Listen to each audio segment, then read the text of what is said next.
Hello दोस्तों, आप सभी का फिर से स्वागत है मेरे चैनल पर। तो चलिए फिर आज की कहानी को शुरू कर लेते हैं। अच्छी लगे तो लाइक करना और चैनल पर पहली बार आए हैं तो चैनल को सब्सक्राइब जरूर कर दीजिएगा। राकेश के अत्याचार से तंग आकर उसकी पत्नी तलाक लेकर बच्चों को लेकर चली गई। 50 साल की उम्र में उसने अकेलेपन से तंग आकर मोहल्ले की 43 साल की विधवा कविता से शादी कर ली ताकि उसे कोई खाना पका कर दे दे। लेकिन शादी के 6 महीने बाद राकेश ने कविता से कहा, मुझे बच्चा पैदा करके दो। लेकिन डॉक्टर ने कह दिया कि कविता इस उम्र में बच्चा पैदा नहीं कर सकती। तभी जालिम राकेश ने किसी बाबा से दवाई लाकर जबरदस्ती कविता को खिला दी।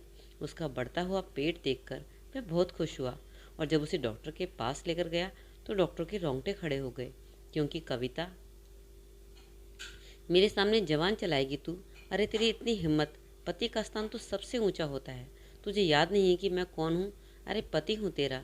पति परमेश्वर होता है, उसकी पूजा की जाती है। मेरी इज्जत किया करो। मेरे सामने जुबान चलाएगी तो अरे तेरी जवान ना काट दूँ, जिससे तू मेरे साथ ऊंची आवाज़ में बातें करे। आज पहली बार सोनिया अपने पति के सामने जवान चलाई थी, वरना पिछले 15 सालों से वह चुपचाप राकेश का हर जुल्म बर्दाश्त करते हुए आ रही थी। आज उसके सब्र का पैमाना भर गया था तो अपने पति के सामने बोल उठी। बात कुछ यह थी कि राकेश काम से थका हारा घर आया था। घर आते ही कहने लगा कि मुझे ठंडा पानी ला कर दो, गर्मी से मेरी हालत खराब हो चुकी है। सोनिया किचन में काम कर रही थी, इसलिए अपनी छोटी बेटी से कहा कि पापा को पानी दे दो। छोटी बच्ची ने वाटर कूलर से पानी लाकर पापा को दे दिया तो एक घूंट पीकर राकेश ने वह गिलास जमीन पर दे मारा और अगले ही पल बेटी के मुंह पर थप्पड़ मारकर कहने लगा, मैंने तुझे ठंडा पानी मांगा था, यह गर्म तपता हुआ पानी लाकर कहाँ से दे दिया। बेटी को मार खाता देखकर सोनिया भागकर वहां पर आई थी। अपने पति से कहने लगी कि मासूम बच्ची को क्यों मार रहे हो?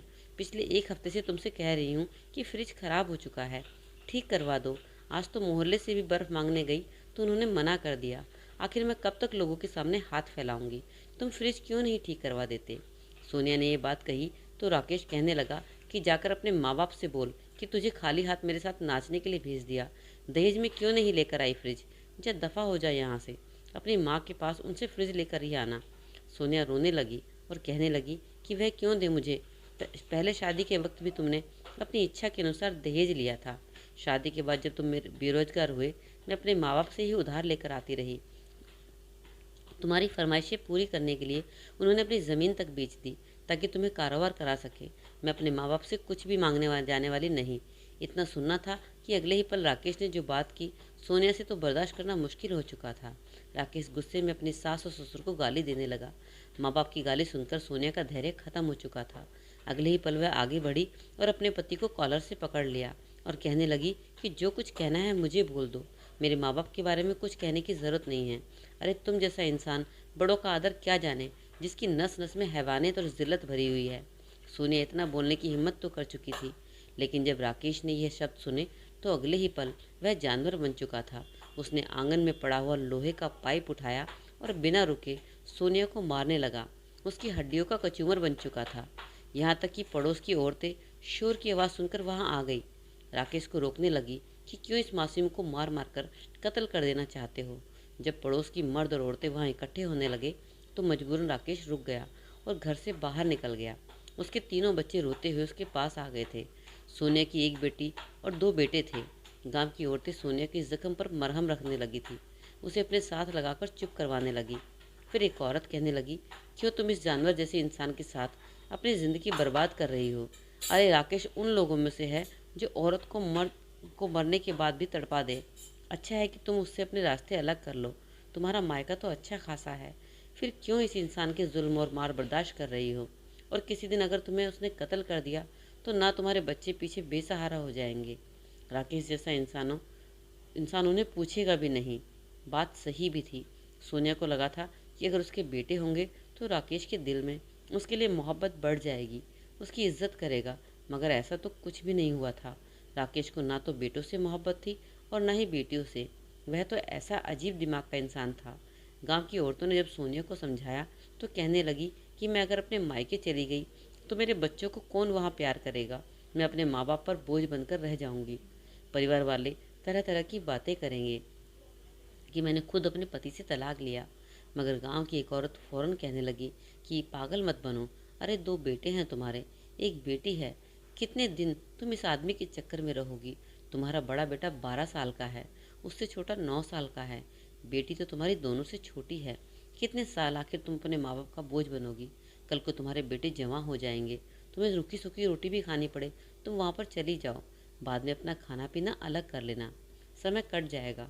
सोनिया ने जब इस तरह की बातें सुनी तो वह फैसला कर चुकी थी। उसके हाथ की हड्डी टूट चुकी थी और पैर बिल्कुल मुड़ चुका था। जब तक वह ठीक ना हुई यहीं पर रही, पर जैसे ही तबीयत कुछ संभली तो धीरे धीरे उसने अपना सामान और अपने बच्चों का सामान पैक करना शुरू कर दिया। बिल्कुल खामोशी के साथ उसने पूरी तैयारी कर ली थी। और फिर एक रात जब राकेश सोया था तो उसने अपने तीनों बच्चों को अपने साथ लिया और वह अपने ससुराल गांव से निकल चुकी थी। राकेश सुबह सुबह जब उठा तो गाली देकर सोनिया से कहने लगा कि अभी तक मुझे उठाया नहीं, जानती नहीं कि आज मुझे जल्दी काम पर जाना था। पर घर में तो सन्नाटा छाया हुआ था, जैसे कोई मौजूद ही ना हो। राकेश अपनी आंखों को मसलते हुए जब उठा और कमरे को खोलने लगा तो कमरा तो बाहर से बंद था। उसे बड़ी हैरत हुई। वह दरवाज़ा खोलने की पूरी कोशिश करने लगा, खटखटाने लगा, पैरों को ठोकने लगा, अपने तीनों बच्चों को आवाज़ देने लगा। सोनिया को भी बुलाया कि कहाँ मर गई हो, आकर दरवाज़ा खोलो, क्यों मुझे बंद किया इस कमरे में? मैं कमरे से बाहर निकला तो तुम लोगों की बोटी बोटी काट दूंगा। मगर घर में कोई होता तो उसकी सुनता ना। वह पूरा दिन और दिन रात कमरे में ही बंद रहा। आखिर जब उसकी चीखने चिल्लाने की आवाज़ें पड़ोस में सुनाई देने लगी तो पड़ोस के कुछ लोग उसके घर में आए। घर तो ऐसे खुला था, अंदर जाकर जब कमरे का दरवाज़ा खोला गया तो राकेश से सारी हकीकत खुली थी कि उसकी पत्नी बच्चों को लेकर उसके मायके चली गई है। वह अपने ससुराल जाकर कोई बात करता, इससे पहले तलाक का नोटिस उसके पास आ चुका था। राकेश ने भी गुस्से से अपनी पत्नी को तलाक दे दिया। कितनी ही बद्दुआ और गालियाँ उसने भरी पंचायत में अपनी पत्नी और बच्चों को दी थी। यहाँ तक कि यह भी कह दिया था कि तुम तो चरित्रहीन हो, न जाने किसके बच्चे उठाकर मेरे घर ले आई थी और अब मुझसे तलाक ले रही हो ताकि अपने आशिक के साथ जाकर अपनी ज़िंदगी शुरू कर सको।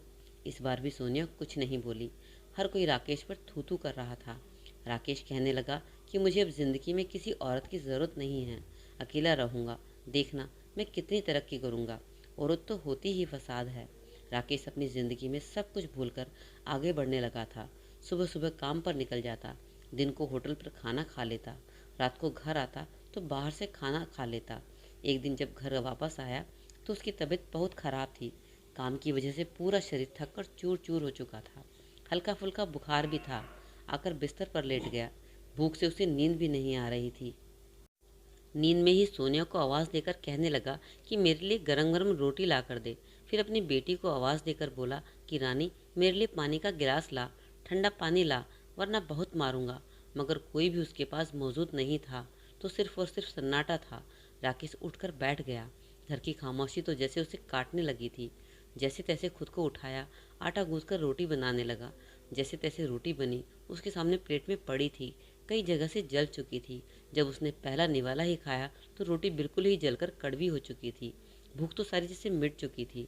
उसने रोटी एक तरफ रखी और सोनिया को गाली देने लगा। यूं ही भूखा सो गया।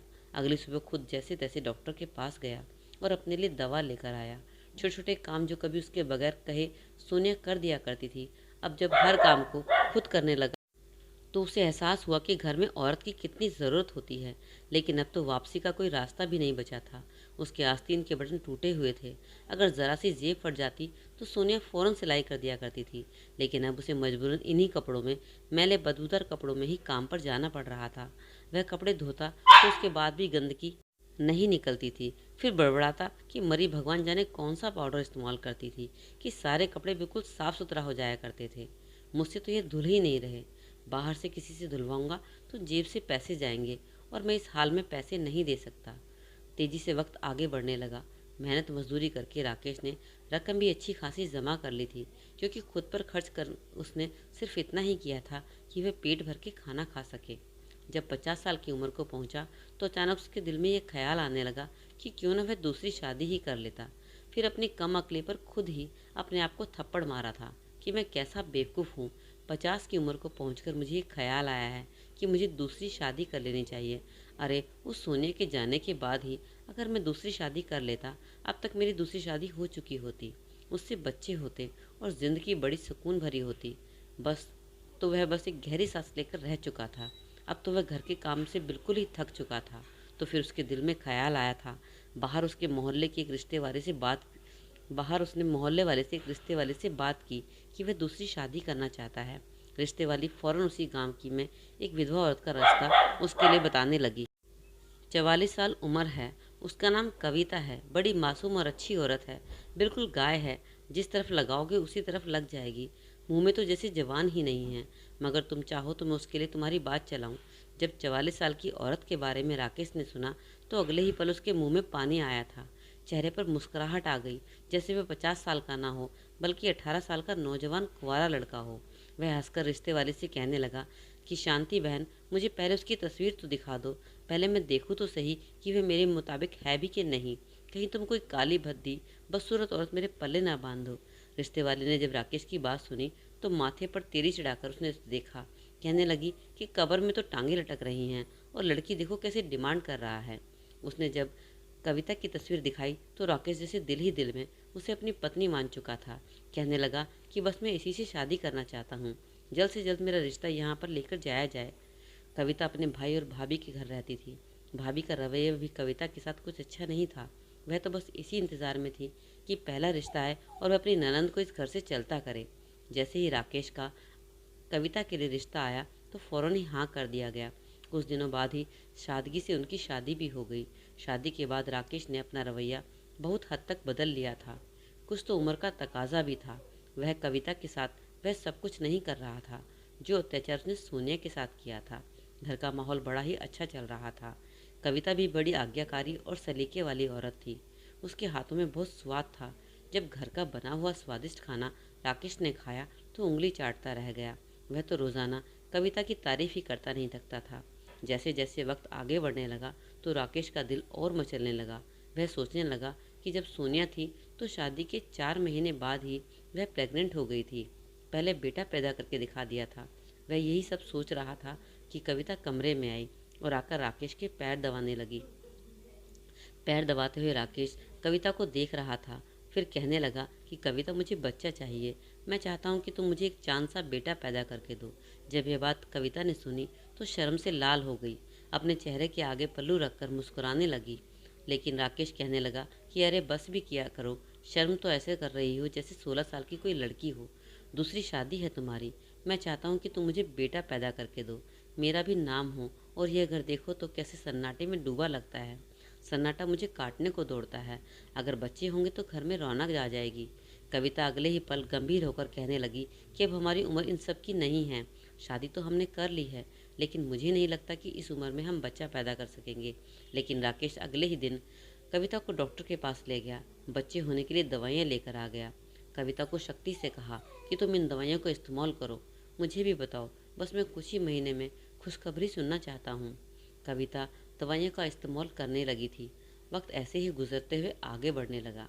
इन दोनों की शादी को 9 महीने हो चुके थे, लेकिन अभी तक उन्हें कोई खुशखबरी नहीं मिली थी। इस बार राकेश कविता को डॉक्टर के पास लेकर गया तो डॉक्टर ने बड़े ही ध्यान से दोनों के टेस्ट किए और जब रिपोर्ट सामने आई तो राकेश के माथे पर बल पड़ चुके थे। लेडी डॉक्टर कहने लगी कि राकेश, कविता अपनी उम्र के जिस हिस्से में पहुंच चुकी है, इस हिस्से में वह बच्चा पैदा नहीं कर सकती, कभी माँ नहीं बन पाएगी। इस पर तो राकेश लेडी डॉक्टर से ही लड़ने लगा कि तुम क्या ज्योतिषी हो? अरे लाओ रिपोर्ट मुझे दो, मैं जानता हूँ मेरी पत्नी को कैसे मुझे बच्चा पैदा करके देगी। वह वहीं पर अस्पताल में शोर मचाता हुआ कविता को घर वापस लाया। कविता राकेश को मना करने लगी कि अगर आपको सच में बच्चे पालने का शौक है तो हम अनाथ आश्रम से जाकर बच्चा अडॉप्ट कर लेते हैं। इस उम्र में हम बच्चे की उम्मीद भी कैसे कर सकते हैं? मगर राकेश कहा समझने वाला था। अगले दिन जब काम से लौट आ रहा था तो उसने एक ऐड देखा जो कि एक वैद्य के नाम से था। इस वैद्य ने अपने ऐड की मसूरी के लिए लिखा था कि 60 साल की औरत भी जुड़वा बच्चे पैदा कर देगी, बांध भी औरत भी बच्चे पैदा कर देगी, बस आज ही कांटेक्ट करें। ऐड का पढ़ना था कि राकेश की खुशी की कोई सीमा ही न रही। अगले दिन वह खुद इस वैद्य के पास जा पहुंचा। जब उसने कविता के बारे में वैद्य को बताया तो अपनी बड़ी बड़ी मूंछों को बल देकर वैद्य कहने लगा, तुम चिंता मत करो, मैं ऐसी दवा दूंगा कि तुम्हारी पत्नी फौरन तुम्हें खुशखबरी देगी। इस पर राकेश मुस्कुराकर उठा और 4000 देकर वह खास तरह की दवा लेकर आया था। वह दवा अपनी पत्नी को दे दी और कविता से कहने लगा कि दवा बड़ी अच्छी है, तुम खाओगी तो बहुत जल्द हमारे यहाँ बच्चा पैदा हो जाएगा। यह सुनकर कविता हैरान हो गई और पूरी बात पूछने लगी, तो राकेश ने उसे सब कुछ बता दिया। कविता वह दवा खाने से मना कर चुकी थी। कहने लगी कि जब डॉक्टर ने साफ मना कर दिया है तो मैं ये रंग बिरंगी दवाइयाँ खाकर क्यों अपना शरीर खोखला करूँ। मगर राकेश गुस्से में आ चुका था। कई सालों बाद उसने वह रूप कविता को दिखाया जो कभी सोनिया को दिखाया करता था। उसे जबरदस्ती कविता को दवाई खिला दी। मजबूरन कविता को दवाई निगलनी ही पड़ी। कुछ दिन बाद कविता की तबीयत खराब होने लगी, पसीने आने लगे, उल्टी आने लगी। सारी सिचुएशन वही थी जो प्रेग्नेंट औरत की होती है। राकेश की तो खुशी की कोई सीमा ही नहीं थी। कहने लगा कि देखना, अब कुछ ही महीने में हमें औलाद नसीब हो जाएगी। कविता कहने लगी कि मुझे नहीं लगता, हमें कुछ भी सोचने से पहले डॉक्टर के पास चेकअप करवा लेना चाहिए। मगर राकेश कहने लगा कि मैं इस वैद्य के पास ही लेकर जाऊंगा, आगे की दवा भी वही देगा। राकेश अल्ट्रासाउंड करवाने भी उस वैद्य के पास ही ले गया। वैद्य ने उसे दवाइयाँ दी और नाभि चेक करके बता दिया था कि आरती 2 बच्चों की माँ बनने वाली है। राकेश तो अब कविता का पैर भी ज़मीन पर नहीं पड़ने देता था। उसका कुछ खाने को दिल चाहता तो उसके लिए मनपसंद खाना ला देता, उसकी बहुत सेवा करता। जैसे जैसे कविता का पेट फूल रहा था वैसे वैसे राकेश की खुशियों की कोई सीमा नहीं थी। दिन गिन गिन कर वह गुजर रहे थे, जबकि कविता की तबीयत बिगड़ती चली जा रही थी। वह जब भी डॉक्टर के पास जाकर अल्ट्रासाउंड करवाने को कहती तो राकेश उसे डांट देता कि अल्ट्रासाउंड बच्चों की सेहत के लिए खतरनाक साबित होता है, इसलिए हम कोई अल्ट्रासाउंड नहीं करवाएंगे। धीरे धीरे कविता की तबीयत ज़्यादा खराब होने लगी थी। तभी उसका 6ठा महीना चल रहा था और उसका पेट इस कदर फूल चुका था कि उसने चलना भी मुश्किल हो गया था। सारी रात दर्द से तड़पती रहती थी। एक दिन उसकी तबीयत इतनी बिगड़ी कि वह चीखने चिल्लाने लगी, कहने लगी कि पूरा शरीर दर्द कर रहा है। राकेश भी समझा कि शायद डिलीवरी का समय आ चुका है। वह कविता को लेकर डॉक्टर के पास चला गया। डॉक्टर ने जब चेकअप किया और जो टेस्ट सामने आए तो राकेश के तो पैरों तले ज़मीन ही निकल चुकी थी, क्योंकि कविता के पेट में तो पानी भर चुका था। उसका एक गुर्दा बुरी तरह खराब हो चुका था। उसकी आंतें भी गलने लगी थी। वह प्रेग्नेंट नहीं थी, बल्कि वह इस एक गंभीर बीमारी का शिकार हो चुकी थी। कविता तो दहाड़े मारकर रोने लगी और राकेश से कहने लगी, ये सिर्फ और सिर्फ तुम्हारी वजह से हुआ है। अचानक ऐसी दवाइयाँ तुमने मुझे खिला दी कि मेरी हालत खराब हो गई। राकेश पछताने लगा कि उसने कितना बड़ा नुकसान कर दिया। उसी डॉक्टर ने एक और डॉक्टर का पता बताया कि अगर यहाँ जाकर कविता का इलाज करवाया जाए तो उम्मीद है कि कविता बच जाएगी। राकेश ने अपनी सारी जमा पूंजी समेटी और लेकर अस्पताल चला गया। कविता के सारे टेस्ट के बाद आधी कीमत पर दवाइयाँ दे दी गई, क्योंकि वह अस्पताल गरीब लोगों के लिए था। जैसे ही डॉक्टर ने राकेश से मुलाकात हुई तो उसके होश उड़ चुके थे। सामने तो उसका बड़ा बेटा विशाल खड़ा था। विशाल ने बाप को देखा तो चेहरे पर उदासी आ गई। छोटा सा अस्पताल रोगियों के लिए यहाँ बनाया गया था, जिसमें सोनिया के ही दोनों बड़े बेटे मौजूद थे। राकेश ने बच्चों को आंखें में लाखों में कमाते देखा और उन्हें इतना तरक्की करते देखा तो उनसे माफ़ी मांगने लगा। कहने लगा कि मेरे बच्चे मेरे पास वापस चले आओ। तुम लोग नहीं जानते मैंने तुम लोगों को कहाँ कहाँ नहीं ढूंढा। भले तुम्हारी माँ से मेरा रिश्ता ख़त्म हो चुका है, मगर तुम मेरी तो अपनी औलाद हो। मगर दोनों बेटे कहने लगे कि हम आपको नहीं जानते, हमारे संबंध सिर्फ हमारी माँ से हैं। हमारा बाप तभी मर चुका था जब उसने हमें हमारी माँ को धक्के मारकर घर से निकल जाने के लिए कहा था। कविता का इलाज इसी अस्पताल में हुआ था। कविता कुछ महीने में ठीक हो चुकी थी, मगर राकेश औलाद होते हुए भी बे औलाद रह चुका था। अब उस वक्त को याद करके पछता रहा था जब उसने सोनिया और अपने बच्चों पर जुल्म किए थे। तो दोस्तों, इस कहानी से आपको क्या शिक्षा मिली ज़रूर बताइएगा, और कहानी कैसी लगी ज़रूर कमेंट सेक्शन में कमेंट छोड़िएगा। अच्छी लगी तो लाइक तो आपने कर ही दिया होगा और चैनल को भी सब्सक्राइब जरूर कर दिया होगा। तो इसी तरह अपना सपोर्ट बनाए रखिए। मिलते हैं अगली कहानी में एक नई वीडियो के साथ। तब तक के लिए अपना ख्याल रखें। Take care, bye bye.